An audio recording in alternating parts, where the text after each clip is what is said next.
From Pacifica, this is Democracy Now! We are sad that the Greek government is under such great influence by Israel and great pressure. We appeal to the Greek people to understand what we have to do, that we have to sail to Gaza. On behalf of the people of the world, our boat, the Audacity of Hope, is going to sail to Gaza.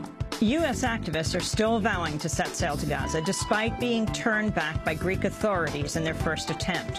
We'll take you on board the U.S.-flagged ship for an inside look at how it tried to be the first ship in the Gaza Freedom Flotilla to defy Greece's ban and reach Gaza. Then, Wikileaks founder Julian Assange. We should always see censorship, actually, as a very positive sign, and the attempts towards censorship as a sign that the society is not yet completely sewn up, not yet completely fiscalised, but still has some political dimension to it. 1,800 people gathered in London this past weekend to hear an unusual conversation between Wikileaks editor-in-chief Julian Assange and renowned Slovenian philosopher Slavoj Žižek on the impact of Wikileaks on the Arab Spring, the pending lawsuit against MasterCard and Visa, and much more. Today we played part 2 of the conversation moderated by Democracy Now! All that and more coming up.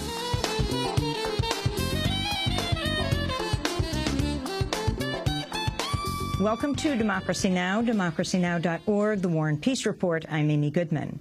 At least 35 people have been killed, 28 wounded in escalating bombings in Iraq. The deaths follow several other attacks in recent days. On Sunday and Monday, militants targeted Iraq police and military at 11 locations throughout Iraq, killing at least 8 people and wounding 20 others. June was the deadliest month for Iraqis this year, with 271 people killed. It was also the deadliest month for U.S. forces in the region in 3 years, with 14 service members killed. In other Iraq news, the Obama administration is reportedly offering to keep 10,000 troops in Iraq, despite vows to bring U.S. forces home by the end of the year. According to the Associated Press, U.S. officials say options have been worked out to keep between 8,500 and 10,000 troops in Iraq through 2012 to train Iraqi security forces. The sustained troop presence depends on a formal request from the Iraqi government. Last week, Navy Vice Admiral William McRaven, who's been nominated to command U.S. Special Operations, said a contingent of commando forces should remain in Iraq. Britain's acknowledged a British drone killed 4 Afghan civilians in March of this year. The deaths occurred when a UK Reaper drone piloted from a U.S. Air Force base in Nevada bombed a truck in Helmand province as it tried to target a militant commander. In other Afghan war news, 4 NATO troops were killed in 2 separate attacks in eastern Afghanistan Tuesday. At least 280 international troops have been killed in Afghanistan this year. A British Navy medic has been sentenced to 7 months in military jail for refusing to deploy to Afghanistan over moral objections influenced by WikiLeaks' release of secret government cables. Michael Lyons applied for conscientious objector status after WikiLeaks exposed the cover-up of civilian casualties in the U.S.-led occupation of Iraq and Afghanistan. Lyons said his conscientious objection to deployment was strengthened after an officer told him he wouldn't be allowed to treat ailing Afghan civilians, which the officer called, quote, a waste of resources. At least 14 people have been killed and over 40 wounded in the central Syrian city of Hama as the regime of President Bashar al-Assad continues a crackdown on opposition protesters. Hama residents say they had protested Assad for the last month without government interference until state forces opened fire during street clashes Tuesday. The violence comes as the Assad government has invited Syria's top opposition figures to attend a national dialogue meeting in Damascus this weekend. The Obama administration's acknowledged detaining a Somali prisoner aboard a U.S. Navy ship for 2 months before ultimately charging him in a U.S. court. The prisoner, Ahmed Abdulkadir Warsame, was captured in an undisclosed Gulf country and held without being told his Miranda rights. He's now been charged with 9 counts related to alleged support for militant groups in Somalia and Yemen. Warsame is the first known foreign terror suspect captured abroad and flown to the U.S. for trial under President Obama. A French boat carrying 8 people as part of the Freedom Flotilla to the Gaza Strip has left Greek waters, defying a ban imposed by Greece under heavy pressure from Israel and the United States. The small vessel is the first to elude Greek authorities after 2 Gaza-bound ships were stopped since Friday. On Tuesday, John Klusmir, the captain of the U.S. flagship, was released from jail following his arrest for setting sail despite the Greek ban. U.S. Boat to Gaza organizer Jane Hirschman says the flotilla's efforts to reach Gaza will continue.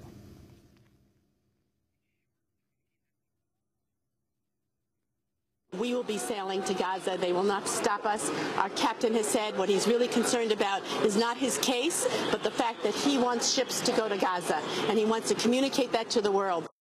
We'll have more on the audacity of hope in the Freedom Flotilla after headlines. President Obama's called congressional leaders to the White House in an attempt to break the stalemate over a proposed increase to the nation's debt ceiling. Obama said he's confident a deal can be reached.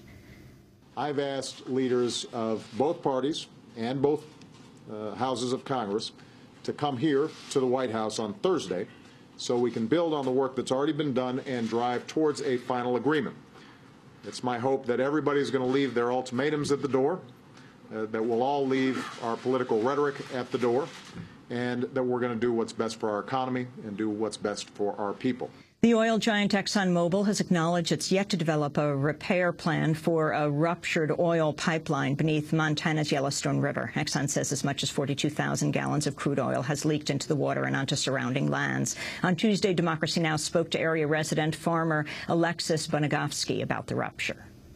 The place where there's oil on our property is a really diverse area with lots of diverse plant species and wildlife, and usually when you go down there in the evening, that's all you can hear is amphibians and, it's frogs, it's toads, a lot of insects, crickets, and birds. And right now you walk down there at dusk and you don't hear anything. You can go to our website at democracynow.org for a full interview with Bonagovsky about the ExxonMobil pipeline rupture.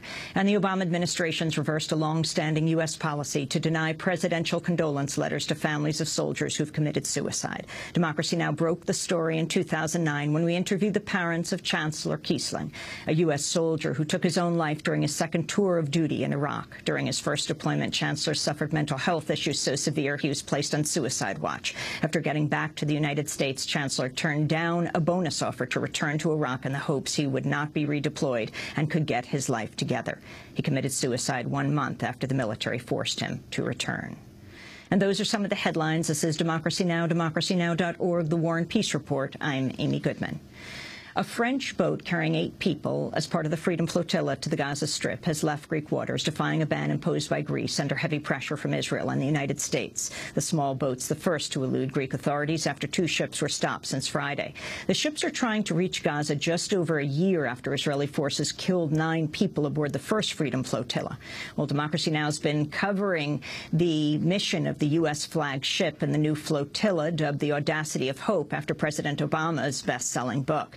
Democracy Now!'s Aaron Mate was on board when the anchor was raised and the ship tried to make a run for Gaza, but Greek authorities caught them just as they headed out to sea. He files this report. Ready to start pulling up the anchor? Let go of this line. So I have an announcement that the Audacity of Hope has set sail for As you can see behind me, passengers are waving goodbye. The Audacity of Hope is setting sail. Passengers are singing, they're waving, and the boat is moving out of port. Surrounded by American flags and signs that say, we will not be silent, and boats to Gaza. The Audacity of Hope, after being moored here for over a week, after a campaign backed by the U.S., led by Israel, to delay this ship, to stop these ships. The Audacity of Hope is defiantly setting out to sea. I'm here with Alice Walker. Alice, tell me how you feel. I feel ecstatic. This is wonderful. I'm so happy. Tell me how you're feeling. I feel overwhelmed. I'm crying.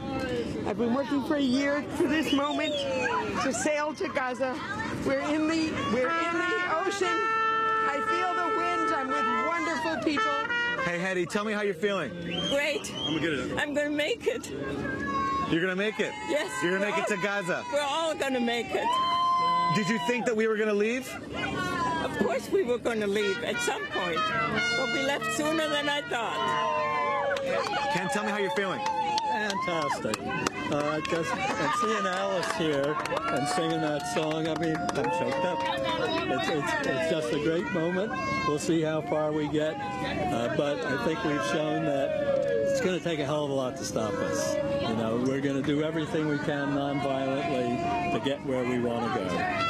We're walking towards the front now. I see Richard Levy right here. Richard, if we can talk to you for a second. Yeah. Tell us how you're feeling. A kind of excitement and almost choked up. I can hardly talk. It's been so hard to get this boat off the dock that whatever happens, it's been a great moment to feel that we're breaking out of this blockade, the first step, and maybe we can get to the next one. So we're standing right by the bridge. Captain's asked us to stand clear. We're seeing ships around us, but no signs of the Coast Guard yet. But obviously, the Greek cabinet has issued an edict for all these ships to be intercepted. So we're expecting the Coast Guard to intercept us at any moment. We apologize to the people of Greece for breaking their rules, but I think their governmental rules. But I think the people of Greece are going to be so proud of us for challenging these governments, just like they're doing in Syntagma Square, challenging the Greek government on all of these things. We're challenging stupid administrative rules that were purposely meant to keep us in port as a political gesture toward Israel. This is the Coast Guard board. We have the captain of the Audacity of Hope. He does have the proper documents. It's for your own safety to return past customs. Over. Now we're seeing two ships approach us. One of them is definitely a Coast Guard ship. Roger. Please, we're seeking safe passage to sea, rather than being tied up in Panama, where there's threat of sabotage. Over. You are forbidden to say. Now the Coast Guard is flagging us down. They pulled in front of us. They're entering directly in our path. They're saying slow down. They're saying stop. Let us sail. But you can hear passengers here saying, let us sail. Let's go to Gaza. Let's go to Gaza. Let's go to Gaza. Let's go to Gaza. Now the ship's gone really quiet as everybody awaits what's next. But obviously this was expected. The Greek government ordered this ship and others in the flotilla not to leave. Now the Coast Guard has come. The captain has stopped the ship.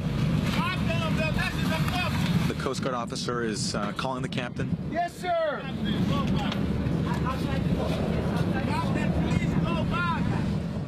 Please let us make safe passage to sea. We have done nothing wrong. We showed the papers. We had the inspection. There are threats of sabotage in Panama. There's threats of sabotage. We have to go for our safety. No, that's not right. We have been surveyed to be safe. No, we have been surveyed to be safe. We are not safe in Panama. Sabotagers. So it's finally come to a head after the Greek government ordered all flotilla ships to remain docked in their ports. The Audacity of Hope has defiantly set sail. About 15 to 20 minutes into our sailing, the Greek Coast Guard has intercepted the ship. There's now been a standoff between the captain and these Coast Guard officers. One officer told the captain, "You must return for your own safety." And now we remain here stranded. As you can see behind me, the Coast Guard ship has a close watch on this ship. They're blocking our path. We're seeing now a second Coast Guard boat approaching. It's carrying armed commandos. They appear to have automatic rifles. They're dressed in black, wearing masks. Now the commandos are loading onto the boat. I counted about 7 of them. They are joining that first Coast Guard ship that has stopped the Audacity of Hope. And they are taking up positions now on that larger ship. All the media that are assembled on the ship are now gathered filming this standoff as the situation gets more and more serious. We are unarmed civilians. No need for weapons. A Colonel Ann Wright, who's in charge of tactical operations on this ship, think of this? yelled to the ship that we're unarmed civilians. We have the appropriate licenses. We are unarmed civilians. Yeah. Do not shoot. We are peaceful, unarmed American citizens on a U.S. flag ship. Do not come on board this ship. This is a U.S. flag ship. You cannot come on board this ship. Put those weapons down. Put those weapons down. Put those weapons down.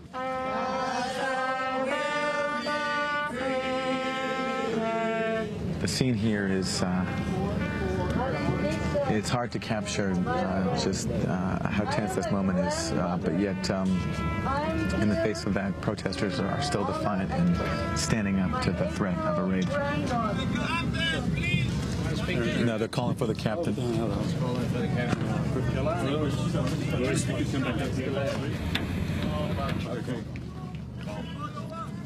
Carasini! Okay. Okay. I'll follow you. Okay, so the captain has just agreed to follow this Coast Guard ship to a different port, going to the port of what I heard was Carasini. And now the crew on the ship are going to go give us a briefing on what's going on. A deal has just been reached for this ship to follow the Greek Coast Guard to a new port. These fellows are not about to let us go any further. And with the arrival of the commandos, the heavily armed commandos, we could see that the intent was we were not going any further, and if we did not comply with what they said, they would forcibly board us. Our captain has been a very brave captain to bring us out. That next level of going up there where it will be forcibly boarded is something that we, as an organization, was not going to do. And so after a tense standoff that saw Greek forces confront the audacity of Hope, briefly pointing automatic rifles at the captain and his passengers, we're now following a Greek Coast Guard ship back to shore. The captain has agreed to take the ship to a different port. He refused to go to the initial port where the Audacity of Hope was moored. He cited the fears of sabotage in the aftermath of two other ships in the flotilla suffering damage, one ship being totally disabled. Of course, passengers here have blamed the Israelis. So for now, we return to land. The fate of the Audacity of Hope and its journey to Gaza, unclear.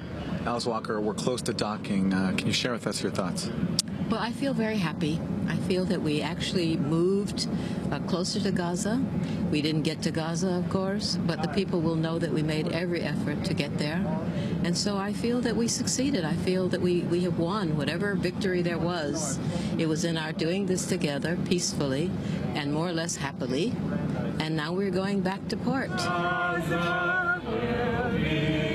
Now that the Audacity of Hope has been tied up, it's moored now in this Greek military compound indefinitely. Passengers have been told they're allowed to leave, but the captain and his crew are being forced to remain on board. And so in solidarity with them, the passengers are going to stay on the boat. And so as night falls, they're discussing their next move. I certainly think that we should demand to get the results of the inspection. So it's the day after the Audacity of Hope was seized. It's been moored overnight in the port of Carasini. We're headed there now. Passengers refuse to leave the ship in solidarity with the captain. He's been charged. So we're going to go there now and see what passengers are saying, see what their next move is as they try to deal with this latest setback. So we've arrived at the port where the Audacity of Hope has been parked overnight. The captain's been arrested and charged, so we're going to go in now and talk to them and see how they're handling this latest setback. So we want to come back in and go back on the boat. Oh, okay. The Coast Guard said we can come back. We were on the ship yesterday. 1 minute. Sure, okay, yeah. So now the Greek government's stalling tactics through this maze of bureaucracy and legalese is now affecting journalists. In addition to arresting the captain and, of course, keeping this ship from setting sail, now we're being told that journalists cannot go back to the ship and speak to the passengers that we've been covering all week. Lisa, so tell us what's happening. Well, we're inside in a strategy conversation about how we want to deal with the consequences of our actions yesterday, which is that our captain has now been arrested. He's being detained. We feel strong about the work that we've done and the impact we've had around the world, around this blockade. And we feel really strong and committed to support our captain. He took great risks. We knew he was taking great risks. And we're going to do everything we can to make sure that he gets what he needs. And we're hoping that people around the world will join us in this effort and demand that the U.S. and Israel get out of Greece and that the Greek government drops all charges and frees our captain immediately. So we are still detained here. As a crew, I am not allowed to leave the boat or this gate, and you as a journalist cannot come in. And I can just say that if I have to be detained in a boat, I want to do it with this group of amazing people. Although it's not nice to be detained, I know that it's part of the process. It's part of the struggle. You know, sometimes you struggle by sailing, sometimes you struggle by being detained in a Greek Coast Guard compound. But we are still able to deliver our message of hope and audacity. Well, the next night, the passengers' defiance is being heard in Syntagma Square. Greek protesters have voted to hold a solidarity march denouncing their government for blocking the flotilla. Hi, I'm Nikos, and I'm in Syntagma Square, and we had a vote for about to support the Freedom Flotilla and what's happening about that, and we managed to, in the public discussion, made the votes to make a march to the Ministry of Protection for the Citizens about the restriction that the Freedom Flotilla had not to sail to Gaza. We're here to say to the government of Greece, don't be the stool pigeons of Israel. Stand up for your own sovereignty and don't let the Israelis run your country. And so after marching in the streets of Athens and staging a hunger strike, passengers are celebrating as their captain has been freed from prison. He still faces charges, but all bail conditions have been dropped, and he is free to go. It won't stop here this year or next year or the next year after that. I believe it will be a continuation of a situation in the world that little people really recognize or know about, and we need to bring attention to it and bring an end to it. And that being said, whenever I'm called upon to help, I would find it very difficult to turn them down. So the sun is setting over Greece, and we've just said our goodbyes to the passengers and crew of the Audacity of Hope. It's an emotional moment for Democracy Now!'s Hani Massoud and I. We've been with these people all week long as they try to pull off this improbable journey, defying their own government, the U.S., as well as the Israeli government and the Greek government, which of course came under heavy pressure from Israel and the U.S. amidst the financial crisis. So although we leave them behind, we take with us one clear message. Their mission to free Gaza is far from over. It feels really good to know that the world is watching, that there are people on this earth who care about the people of Gaza so much that we all got out of our houses and into our various cars and planes, and we made it to this boat, and we actually tried to cross the water to get to the people of Gaza, especially to the children who need to know that the world is here and the world cares and the world sees, and a lot of us love them, and we do not agree that they should be brutalized and harmed. For Democracy Now!, I'm Aaron Mate with Hani Massoud. And special thanks to Democracy Now!'s Hani Massoud for shooting, editing, and co-producing this report, as well as to Aaron Mate and Hani for all of their coverage this past week in Athens, Greece. This is Democracy Now!, back in a minute. Raise your Socratic questions to the system. Bear witness to justice against the system. Be true to who you are and be true to the grand vision that keeps track of the least of these. Break it down, Brother Prince. What's wrong with the world today? Things just got to get better. Show me what the leaders say. Maybe we should write a letter. Said, dear Mr. Man, we don't understand why poor people keep struggling, but you don't lend a helping hand. Matthew 5:5 says shall inherit the earth. We wanna be down that way, but you've been tripping since the day of your birth. Who says that? Dear Mr. Man by Cornel West, featuring Prince. This is Democracy Now!, democracynow.org, The War and Peace Report. I'm Amy Goodman. As we go to London, where Democracy Now! Was this past weekend for an unusual gathering. Almost 1,800 people gathered in an old theater in the East End of London to watch a rare public conversation between Wikileaks editor-in-chief Julian Assange and the renowned Slovenian philosopher Slavoj Žižek. I moderated the event. Julian Assange is currently under house arrest in Norfolk outside London, pending a court hearing on July 12th. He's appealing extradition to Sweden for questioning in a sexual misconduct case. Assange has not been tried. Assange has not been charged for any crimes. Yesterday, we played part one of the conversation. Under his boot, Assange was wearing an ankle bracelet, an ankle monitor. Today, we turn to part two. Newt Gingrich, the former Speaker of the House in the United States, said Julian Assange is engaged in warfare, information terrorism, which leads to people getting killed, is terrorism, and Julian Assange is engaged in terrorism. He should be treated as an enemy combatant, and WikiLeaks should be closed down permanently and decisively. Bill Keller of the New York Times said arrogant, thin-skinned, conspiratorial. Judith Miller, who often wrote or co-wrote articles that appeared on the front page of the New York Times, alleging weapons of mass destruction without named sources, said Julian Assange isn't a good journalist, didn't care at all about attempting to verify the information he was putting out or determine whether or not it would hurt anyone. Joe Biden, the Vice President of the United States, said Julian Assange is a high-tech terrorist. Congressmember Peter King of New York called for Assange to be charged under the Espionage Act and asked whether WikiLeaks can be designated a terrorist organization. Not to just focus on the U.S., Tom Flanagan, a former aide to the Canadian Prime Minister, has called for Assange's assassination. And former Alaska Governor Sarah Palin called... Such an interesting person. I first heard about her. Called you, Julian, an anti-American operative with blood on your hands. Can you respond to these charges? Well, you know, after Bill Keller said that I was thin-skinned, it doesn't really leave much ground to reply, does it?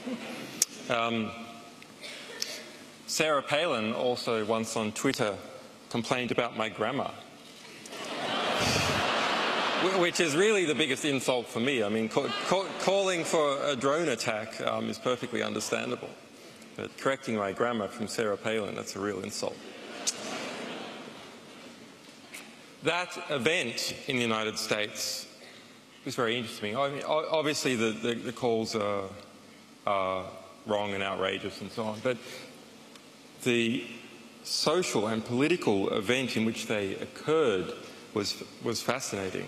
So within a few months, we saw a new McCarthyist hysteria arise within the United States in December and January.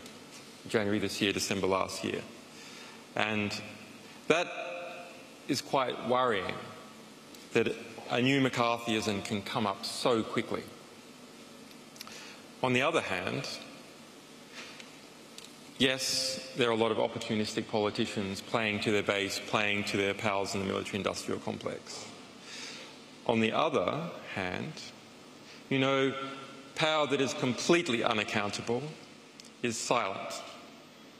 So when you walk past a group of ants on the street and you accidentally crush a few, you do not turn to the others and say, stop complaining or I'll put a drone strike on your head. You completely ignore them. And that is what happens to power that's in a very dominant position. It does not even bother to respond. It doesn't flinch for an instant. And yet we saw all these figures in the United States coming out and speaking very aggressively. Bill Keller, in a recent talk, as a way of sort of perhaps legitimizing why he was speaking about me, said that if you have a dealing with Julian Assange, you are fated to sit on panels for the rest of your life explaining what you did. But actually, no, that's a choice by Bill Keller, a choice to go around and try and twist history and whitewash history and adjust history on a constant basis. Why? Why expend the energy doing that? Why not just knock off another front page of the New York Times?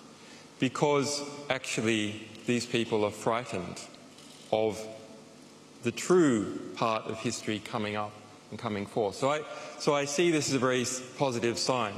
And I've stated before that we should always see censorship actually as a very positive sign, and the attempts towards censorship as a sign that the society is not yet completely sewn up, not yet completely fiscalized, but still has some political dimension to it, i.e.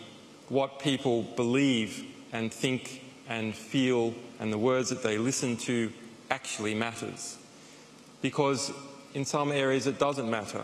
And in the United States, actually, most of the time, it doesn't matter what you say. We manage to speak and give information at such volume and of such intensity that people actually were forced to respond. It is rare that they are forced to respond. So I think this is one of the first positive symptoms I've seen from the United States in a while, that actually if you speak at this level, the cage can be rattled a bit and people can be forced to respond. In China, the censorship is much more aggressive, which to me is a very hopeful symptom for China, that it is still a political society, even though it is fiscalizing, even though everything has been sewn up in contractual relationships and banking relationships as time has gone by. At the moment, the Chinese government and Public Security Bureau are actually scared of what people think. Can I just add something? Again, I hate myself because I wanted, what is that movie called, There Will Be Blood, no? But unfortunately there will not be a lot of blood between the two of us, because I again agree. Speaking about China, let me tell you, maybe you know it, a wonderful, it's not an anecdote, which perfectly confirms your point. Do you know that about 2 or 3 months ago, a Chinese government, I don't know which agency, passed a law which formally prohibits in public media, they mean press, books, comics, TV, movies, all stories which deal with time travel or alternate realities. Literally, I checked it up with my friends in China. The official justification was that history is a great matter, it shouldn't be left to such trifling games and so on. But of course it's clear what they really are afraid of. For people to even imagine alternate realities, other possibilities. Now again, to repeat your point, I think this is a good sign. They at least need the prohibition. With us, we don't need a prohibition most of the time. If somebody proposes a radical change, we simply accept this spontaneous everyday ideology, but we all know what our economic reality is like. You propose to raise for 1% healthcare spending. No, it would mean loss of competition and so on and so on. So again, I totally agree with you here. And just a final comment on the persons that you, Amy, mentioned. Listen, Newt Gingrich is for me, sorry to use this strong word, kind of a scum of the earth. I don't have any great, no, I will be very precise. I don't have any great sympathy for Bill Clinton, but I remember when there was this campaign, Monica Lewinsky campaign, Newt Gingrich was making all these moralistic attacks. And then it was confirmed in media. I listened to an interview with him where he confirmed it, that when his wife was dying in cancer 2 or 3 years before, Newt Gingrich visited her in a hospital, forcing her to sign, not even having the decency for letting her die, forcing her to sign a divorce agreement so that he could have married another woman. And he was at the exact time of Lewinsky affair, already treating her with the secretary of him there, and so on and so on. Listen, these are people who simply, my God, I become here a kind of a moral conservative. There should be some kind of ethical committee which simply claims people like this are a threat to our youth, they should be prohibited from appearing in public, whatever. Now I will make a more important point as to this terrorism stuff. Let me make it clear, but I'm not crazy, I mean this in a positive sense. Yes, in a way you are terrorist. In which sense? In the sense in which, as I like to repeat, Gandhi was a terrorist. What you are doing, let's face the facts. It's not just something that can be swallowed. Oh look, all the interesting news in the newspapers. Here, this is happening. There, Slavoj Žižek is dating Lady Gaga. And here, totally not true. And here, there's Wikileaks. You effectively have, in a good sense. Do we have a denial there on that one? Sorry? Do we have a denial, an official denial on the Lady Gaga one? Absolute denial on everything. I mean, everything. I didn't even listen to not even one of her songs and so on. I mean, my God, I listened to Schubert and Schumann songs. I'm sorry, I'm a conservative. I don't know, her representative was not that defiant. They just said no comment. My friends were telling me the same. You stupid, you should have said no comments and then you will enjoy much more glory and so on. Okay. Let's go on. No, I have a more serious point to make. But what does this mean? Of course, you are, in which sense was Gandhi a terrorist? He effectively tried to stop, interrupt the normal functioning of the British state in India. And of course, you are trying to interrupt the normal, which is very oppressive, functioning of the information circulation and so on. But the way we should answer to this point, I claim, is simply by another, I repeat myself here, I know, endless paraphrase of that wonderful line from Brecht's Beggar's Opera. What is robbing a bank compared to founding a new bank? What is your, under quotation marks, terrorism compared to the terrorism which we simply accept, which has to go on day by day so that just things remain the way they are? That's where ideology holds us. When we talk about violence, terrorism, we always think about acts which interrupt the normal run of things. But what about violence which has to be here in order for things to function the way they are? So I think I'm very skeptical about it, we should use, in my provocative spirit, I'm tempted to, the term terrorism. It's strictly a reaction to a much stronger terrorism which is here. So again, instead of engaging in this moralistic game, oh no, he is a good guy, like Stalinists said about Lenin, you like small children, you play with cats, you wouldn't, as Norman Bates says in Psycho, you wouldn't hurt even a fly. No, you are, in this formal sense, a terrorist. But if you are a terrorist, my God, what are then they who accuse you of terrorism? Renowned Slovenian philosopher Slavoj Žižek, author of Living in the End Times, and Julian Assange, WikiLeaks editor-in-chief, in conversation this weekend in London, will return for another part of the conversation in a minute.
Computer World by Kraftwerk. This is Democracy Now!, democracynow.org, The War and Peace Report. I'm Amy Goodman. As we return now to our conversation with Wikileaks editor-in-chief Julian Assange and the Slovenian philosopher Slavoj Žižek. These next highlights feature Assange. Again, 1,800 people gathered this Saturday for this unusual discussion, moderated by Democracy Now!, about the impact of Wikileaks on world politics, the release of the Iraq and Afghanistan war logs, and Cablegate, the largest trove of State Department documents released in history. I asked Julian Assange about Wikileaks' announcement that it's filing suit against the credit card companies Visa and MasterCard.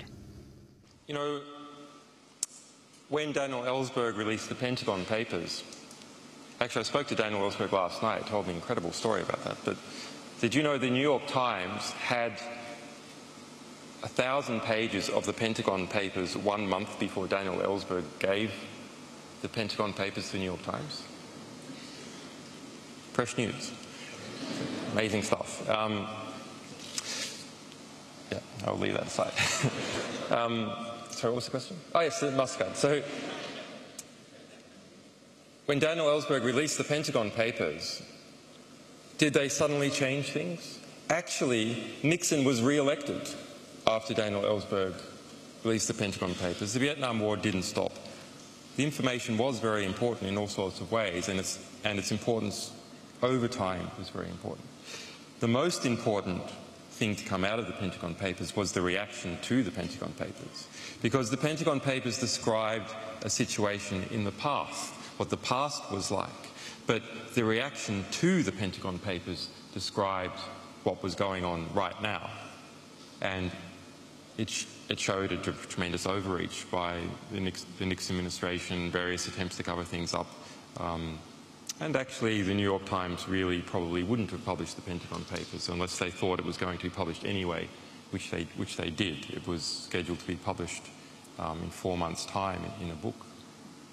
Very, very interesting. So, on December 6th last year, Visa, MasterCard, PayPal, the Bank of America, Western Union, all ganged up together to engage in an economic blockade against Wikileaks. And that economic blockade has continued since that point.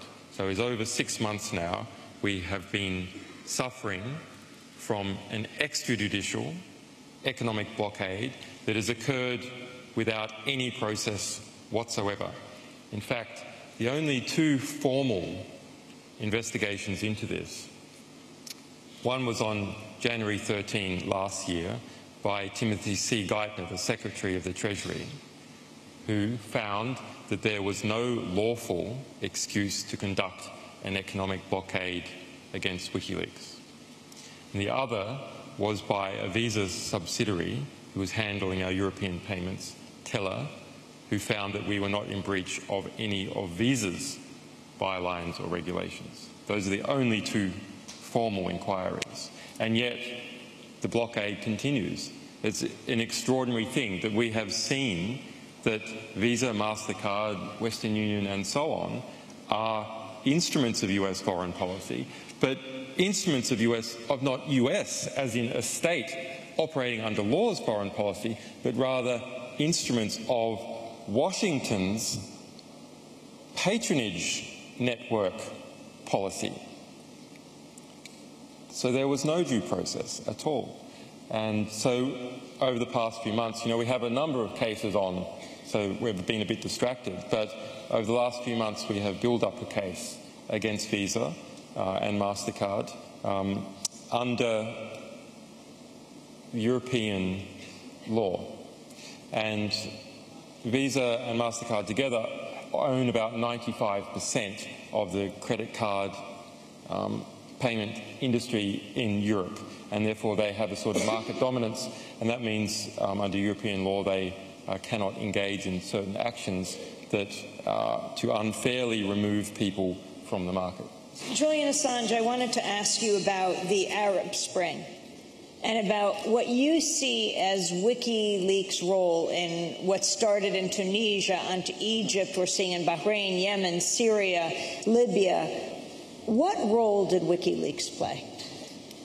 It's hard to disentangle, but the story that we have back from people who were in Egypt and from the newspaper Al Akhbar, one of the great newspapers publishing in the Middle East out of Lebanon. You lived in Egypt for a time. I lived in Egypt during 2007, so I am familiar with the Mubarak regime and the tensions within the Egyptian environment. Actually, I was staying at that time in a rather unusual circumstance where I was staying in Miss Egypt's house. And Miss Egypt's house, other than having paintings of Miss Egypt all throughout, was clustered right between the US Embassy and the British High Commission, with a van outside filled with 24 soldiers in front of my front door. And so for the sort of work we were doing, this seemed to be the sort of the ultimate cover, if you like, to be right nested amongst this. But, you know, Egypt's a very interesting place. At that time, you didn't feel, in most areas of Cairo, the presence of a dictatorship. In fact, if you look out on the streets, men go to work, they go to the cafes to have shisha in the afternoon, the pigeon boys come out onto the roof, and there's weddings on a Saturday and a Sunday. And in fact, the economic basis and the technological basis to Cairo seemed pretty much the same as London, if you compare it to Australian Aboriginals. So, to my mind, actually, if we say that it is democracy that rules and manages the United States, or it is democracy, electoral democracy, that manages and rules London, this is completely ridiculous. Because when we look at countries that are dictatorships, or soft dictatorships, as in the case of Egypt, the day-to-day life and the technological activities and the patterns of behaviour for most people are exactly the same. But it's when you stray into those areas of Egypt and areas of Cairo where the Interior Ministry is or where the Foreign Ministry is, that the level of paranoia and fear and the number of people guarding with submachine guns and so on increases. At that time, there was around 20,000 political prisoners of different types in Egypt. But remember, Egypt has a population of around 80 million. So this is always something that I am aware of when you have an intelligentsia that writes about its problems, because this is the mirror image of the problem we now have with the mainstream press, which is writers always write to their own favour and their own considerations and their own self-interests. So a country which can go from a position of not treating writers well to treating writers well and not treating everyone else well. By writers, I mean people who have ability to project a voice. So for those 20,000 political prisoners in Egypt, they could gain no traction in the Western press. And yet others, such as in Iran, we hear about all the time. It's very interesting that Egypt was perceived to be a strong ally of Israel and a strong ally of the United States in that region. And so all the human rights abuses and political abuses that were occurring every day in Egypt simply did not get traction. And there was one moment where, rather actually unusual for Egypt, but perhaps a sign of the cleverness that came to be represented in the Arab Spring, where these 20,000 prisoners started a strike demanding conjugal rights, demanding that their wives be permitted to visit them in prison for sex, and then got some prominent muftis to come out and say, look, it's bad enough that these people are political agitators, let alone homosexual political agitators. And that is then something that was picked up by the Western press, because it had this extra salacious flavour. And so that was some of my experiences with Egypt when I lived there. Later on, when we worked on Cablegate, we selected our French partner, Le Monde, in order to get the cables into French, because we knew that they would have an effect in Francophone Africa. Also, cables were published in early December by Al Akbar in Arabic from Lebanon, and also Al Masi Al Yum in Egypt. Although the material that was published in Egypt back in December under Mubarak was pretty soft because of the threats that newspaper was under. But Al Masi Al Yum pushed hard, and there was a number of critical cables came out about the Tunisian regime and about Ben Ali. Now, of course, the argument that has often been used, including, for example, in the electoral result that we're involved in Kenya in 2007, is you just tell the people what's going on, and then they'll be angry about it and they'll oppose it. But actually, the real situation is much more rich and interesting than that. Rather, yes, the demos knows, the population starts to know, and they start to know in a way that's undeniable, and they also start to know that the United States knows. The United States can't deny what was going on inside Tunisia.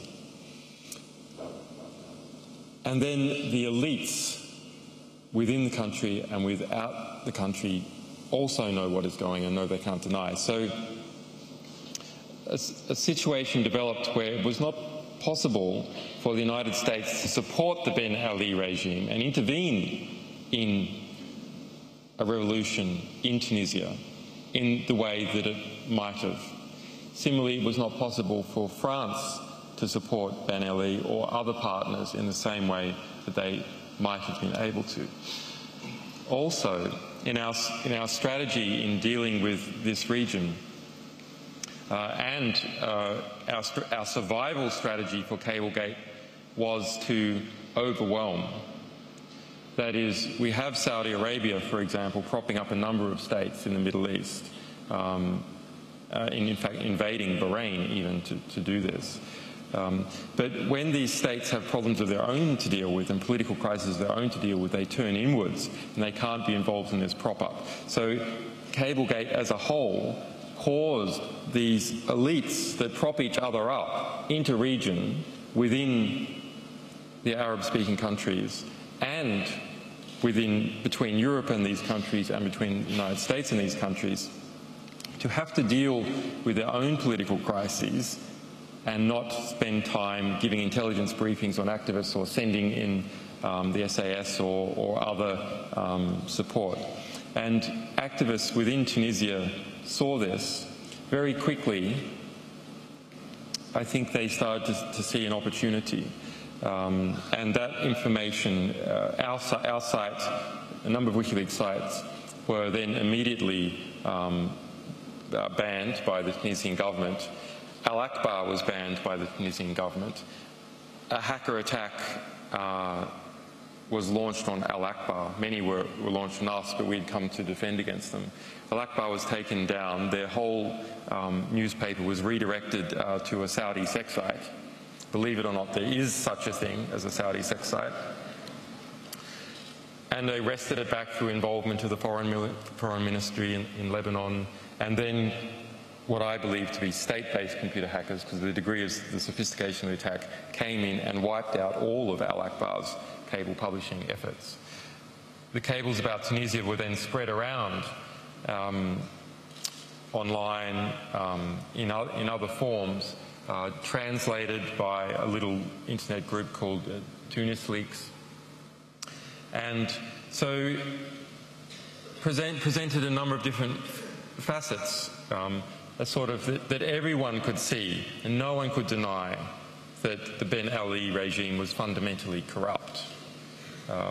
It's not that the people there didn't know it before, but it became undeniable to everyone, including the United States.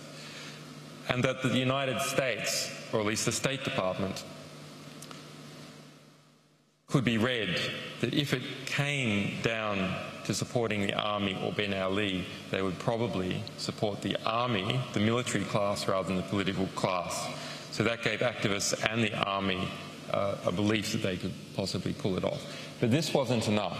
So all that was intellectual and was making a difference and was stirring things up in Tunisia. And then you had this action by a 26-year-old computer technician who who self-immolated in December 16 last year, and was hospitalised and died on January 4th. And that, taking a sort of intellectual frustration and irritation and hunger for change and undeniability to an emotional, physical act on the street, is then what changed the equation. But there's other things that sort of a more systemic issue that was gradually breeding up, which is you had aging rulers in the Middle East whose regimes to that extent were becoming weaker, and that the intellectual management of them was decreasing. You also had the rise of satellite TV, and the decision by Al Jazeera staff to film and broadcast protest scenes in the street. So most revolutions kick off in a crowd situation like this one, where everyone can, all the time the regime is saying, this voice is an outcast voice. This is a minority. This is not popular opinion. And what the media does is censor those voices and prevents people from understanding that actually what the state is saying is in the minority is in the majority. And once people realise that their view is in the majority, then they understand they physically have the numbers. And there's no better way to do that than in some kind of public square, which is why Tahrir Square in Egypt was so important, because everyone could see that they had the numbers. That was Wikileaks editor-in-chief Julian Assange speaking in London on July 2nd. For the full 2-hour conversation Democracy Now! Moderated between Assange and Slovenian philosopher Slavoj Žižek, you can go to our website at democracynow.org. Almost 1,800 people gathered for the event. It was a rare public appearance for the Wikileaks editor-in-chief. Assange could not linger to talk. He had just enough time to get back to Norfolk to meet his curfew. He's staying at the home of the Frontline Club founder, Vaughn Smith. The Frontline Club, the sponsor of our discussion, was founded in part to honor war correspondents who have died on the front lines. Assange is in England awaiting a July 12th extradition hearing as he's wanted for questioning in Sweden related to allegations of sexual misconduct. He has not been charged. He was wearing an electronic ankle monitor under his boot and is required to check in daily with the Norfolk police station. He's fighting extradition to Sweden, concerned that Sweden could then extradite him to the United States. A grand jury has been impaneled in Alexandria, Virginia, dealing in part with WikiLeaks. Its latest release of documents, called Cablegate, is the largest trove of State Department documents released in history. Again, you can go to our website, democracynow.org, for the full discussion. Special thanks to Julie Crosby, Rebecca Wallach, Dennis Moynihan, and the Frontline Club. I'll be speaking this Friday at the Barnstable High School Night Auditorium in Hyannis, Massachusetts, in Cape Cod. The event starts at 7 p.m. You can visit our website, democracynow.org, for details. Democracy Now! Is produced by Mike Burke, Renee Feltz, Aaron Mate, Nermaine Shakes, Steve Martinez, Sam Alkoff, Hani Massoudin, Ravi Karen, Mike DeFilippo, Miguel Noguera, engineers. Special thanks to Becca Staley, Nick Gillick, Hugh Grant, Jessel Noor, Jessica Lee, Ryan Devereaux, Dina Guz, Derman Al Khan. I'm Amy Goodman. Thanks so much for joining us.